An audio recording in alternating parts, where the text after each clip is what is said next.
Back to my channel Anisha Bairagi blog. কেমন আছেন সকলে? আশা করছি সকলে ভালো আছেন। আজ বারটি ছিল শনিবার, আর আপনারা জানেন আমরা তারাপীঠ ধামের উদ্দেশ্যে এসেছিলাম। তো সেখান থেকে এখন রওনা দিয়েছি। এই যে লিফট থেকে নিচে নামলাম, এখন আমরা তারাপীঠ ধাম থেকে বেরিয়ে যাব। এখানে নিচে এসে দেখলাম অনেকেই নামেনি, আমরা একটু তাড়াহুড়োই করছিলাম, তো অনেকটা টাইম নিচে ছিলাম। তো এখানে আমরা ছিলাম কল্পনা লজে, আপনাদের আগের ভিডিওতে বলেছি। এখানে খানিকক্ষণ দাঁড়িয়েছিলাম সকলের জন্য, তারপর চা নিয়ে এসেছিল। তো ফার্স্টে বলেছিল যে দুধ চা খাওয়ার কথা, তবে না সকাল সকাল যদি দুধ চা খাই তো একটু অসুবিধাই হতে পারে, যেহেতু ট্রাভেল করবো, আবারও গাড়িতে জার্নি হবে। তো বললাম একটুখানি লিকার চা হলে ভালো হয়। তো লিকার চা নিয়ে এসেছিলো বাবানের পাপা, এখানে আমাকে বৌদিকে দিচ্ছিল। আমি আর বৌদি বলেছিলাম যে লিকার চাটি খাবো। দেন এখানে সকলেই উঠে গেছি বাসে, এবার রওনা দেওয়ার পালা। এখনও রওনা দিইনি, লজের সামনেই ছিলাম, এক্ষুনি গাড়িটি ছেড়ে দেবে। এই দেখুন অনেকটা রাস্তা পার করে এসেছি, আর এইটি ছিল একটি ব্যারিকেড, বা যেটা হচ্ছে কি বলে ওই যে জল আটকে রাখা হয়। এই সাইডটিতে দেখুন পুরো জল ভর্তি। তো এখানে ব্যারেল, যেটাকে ব্যারেল বলা হয়, জল আটকে রাখা হয়েছে, আর এই পাশে একটুও জল নেই। এই বাঁধটি নাকি ছাড়লে পরে আমাদের ধুবুলিয়াতে বন্যা হয়ে। তো গাড়িতে যারা বড়রা ছিলেন তারা এই কথাটি বলছিলেন। তো যাই হোক, এটির পরেই আমরা পার করার পরপর পেলাম জলপাই বাগান। দু সাইডে মানে রাস্তার চারি সাইডে অনেকটা জায়গা জুড়ে ছিল এরকম জলপাই বাগান। সাদা সাদা ফুলও ছিল, তবে অতটা বোঝা যাচ্ছিল না। পুরো গাছ হচ্ছে এই বাগানগুলি হচ্ছে জলপাই বাগান। তো এই টাইমটাতে আমার শরীরটা প্রচণ্ড খারাপ করে, তো সেরকম কোনো ভিডিও ক্লিপ আমি আর নিতে পারি না। দুদিন পর পর ট্রাভেল করার জন্য শরীরটা ভালোই খারাপ করেছিল, সকলেরই শরীর খারাপ করেছিল। তারপর আমরা পৌঁছে গেছিলাম বক্রেশ্বর মন্দিরে। বক্রেশ্বর একটি হোটেলে আমরা খাওয়া দাওয়া করেছিলাম, ভাত, ডাল, ইঁচড়, আর ছিল পোস্ত, চাটনি, পাঁপড়। দেন রওনা দিয়েছিলাম শান্তিনিকেতনের উদ্দেশ্যে। এখান থেকে শুরু হলো আমাদের শান্তিনিকেতনের ট্যুর। তো এই বটগাছটি দিয়ে শুরু হয়েছিল। তো বটগাছটি নাকি রবীন্দ্রনাথ ঠাকুরের হাতে লাগানো, সেটি আমাদের যারা গাইড ছিলেন তারা বলছিলেন। আর এটা ছিল তাল ধবজ, মানে তালের নিচে একটি মাটির ঘর। তো এগুলো পুরো মানে পুরো শান্তিনিকেতনটি জুড়েই ছিল রবীন্দ্রনাথ ঠাকুরের নানা স্মৃতি। তো রবীন্দ্রনাথ ঠাকুরের দাদা দ্বিজেন্দ্রনাথ ঠাকুর, তারপর যতীন্দ্রনাথ ঠাকুর, সকলেরই কিন্তু অনেক রকমের স্মৃতি ছিল।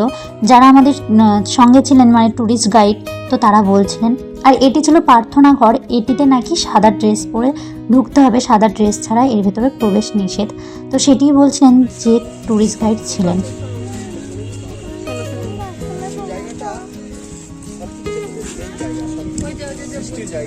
শান্তিনিকেতন তৈরি হয়েছিল এই জায়গাতে, নাম হচ্ছে স্বাধীনতলা, লেখা আছে।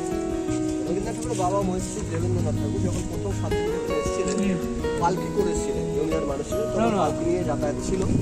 পালকিতে নামানো হয়েছিল, ভিতরে দেখুন খাঁচার মতন করা আছে, সাদা মতন, মাঝখান যেটা সরু মতন গাছ আছে, ওখানে একটা মোটা বড় ছাতিম গাছ ছিল। সেই গাছ কার জায়গা দেখো ওইদিকে দেখা গেছিল। এখান থেকে 10 কিলোমিটার দূরে রায়পুর বলে একটা জায়গা আছে, সেখানকারই জমিদার নাম ভ্রমণ মোহন সিংহ, তার জায়গা ছিল শান্তিনিকেতন। তার কাছ থেকে আমাদের সঙ্গে যে ট্যুরিস্ট গাইড ছিলেন তিনি বেশ ভালো করে প্রতিটা জিনিস বুঝিয়ে দিচ্ছিলেন, কোথায় কি হয়েছিল, রবীন্দ্রনাথ ঠাকুর কী করেছিলেন, রবীন্দ্রনাথ ঠাকুরের বাবা কী করে গেছেন শান্তিনিকেতনের জন্য। প্রতিটা জিনিস বেশ খুঁটিয়ে খুঁটিয়ে বুঝিয়ে দিচ্ছিলেন। আর কোথায় গেলে কি দেখতে পাবেন, কোথায় কতটা দেখার জিনিস আছে, বেশ ভালোভাবে বোঝাচ্ছিলেন। কিন্তু সেগুলো আমরাও বেশ মনোযোগ সহকারে দেখছিলাম। আমরা ঘুরতে ঘুরতে একটি ফেরিওয়ালাকে দেখতে পারলাম, তার ভ্যানের ওপর ছোট্ট ছোট্ট এরকম জিনিস নিয়ে বসে আছে। তো এখানে শান্তিনিকেতন লিখে রবীন্দ্রনাথ ঠাকুরের একটি গান লেখা ছিল, ভেঙে মোর ঘরের চাবি নিয়ে যাবে কে আমারে। সেটি আপনাদের সামনে একটু তুলে ধরলাম। তো বেশ ভালো লাগছিল জিনিসগুলো কিন্তু দেখতে, তবে ম্যাক্সিমামটা ছিল হাতে তৈরি মাটির কাজ। আমরা ঘুরতে ঘুরতে পৌঁছে গেছিলাম সৃজনী শিল্পগ্রাম। তো এখানে এই দুটিতে ভারী জমেছে দেখলাম। আমরা সারা রাস্তা একসঙ্গে ছিলাম একটা দিন, তবে খুব একটা কথা বলতে দেখিনি আজ যতটা দেখলাম। এই যে সৃজনী শিল্পগ্রামের মানে প্রথম গেট আমাদের এটা। তো এই গেটটি দিয়ে প্রবেশ করতে হবে, তবে তার আগে টিকিট করতে হবে এন্ট্রি করার জন্য। সেই কারণে ছেলেরা গেছে টিকিট করতে, আমরা যারা বউ বা মেয়েরা ছিলাম তারা বাইরে দাঁড়িয়েছিলাম। আর এখানে হচ্ছিল পলাশ উৎসব, চারি সাইডে পলাশ ফুলে কিন্তু ভরে গেছিলো জানেন। তো সেই কারণে এখানে দেখলাম একটু পলাশ উৎসব হচ্ছিল, অনেক কটা দিনই নাকি হচ্ছে। তো যাই হোক, এখানে আমরাও ঢুকে গেছি, সকলেই গেছে। এবার মানে সৃজনী শিল্পগ্রাম বলতে এর ভিতরে ছোট ছোট ঘর করে ছোট ছোট গ্রামের চিত্র করে তুলে ধরা হয়েছে পুরো এই জায়গাটি ধরে। প্রচুর বড় এরিয়া নিয়ে কিন্তু শান্তিনিকেতন, জানেন, দেখে কিন্তু শেষ করা সম্ভব না, তবে আমরাও শেষ করতে পারিনি। এদিকে আমরা ঢুকছি পুতুল ঘরের দিকে। এখানে ছোট ছোট পুতুল বানিয়ে এরকম স্ট্যাচু করা আছে দেখুন। তো সকলে আমরা যারা যারা ছিলাম তারা আগে ঢুকে বেরিয়ে গেলেন, তারপর আমরা ঢুকলাম। আমরা দাদা বৌদি তারা ঢুকলেন।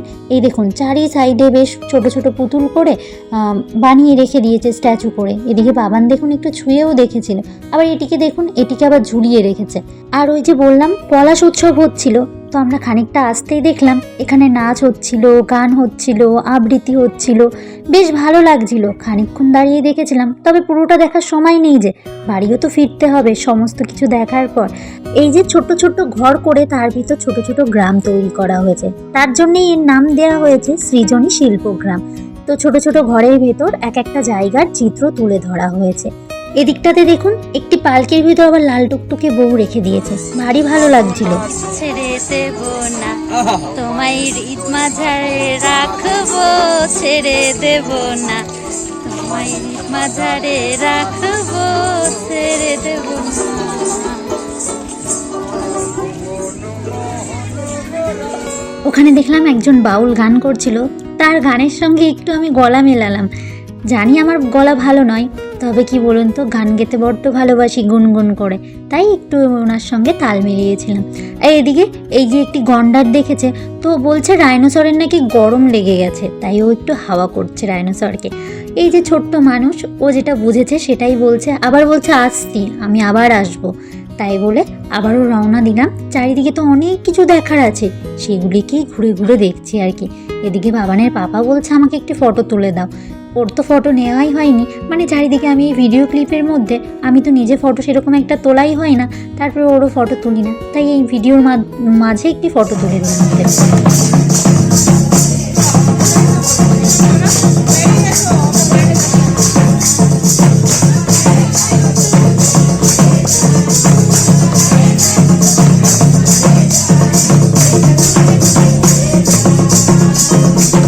এদের সকলের মাঝে আমাকে দেখতে পাচ্ছেন, সকলের সঙ্গে আমিও একটু নাচ করছিলাম, ভারী ভালো লাগছিল। জানেন, এটাই তো জীবন, জীবনে আর কি আছে বলুন, এই স্মৃতিগুলোই তো মাথায় করে বয়ে নিয়ে বাড়ি যাব বলুন।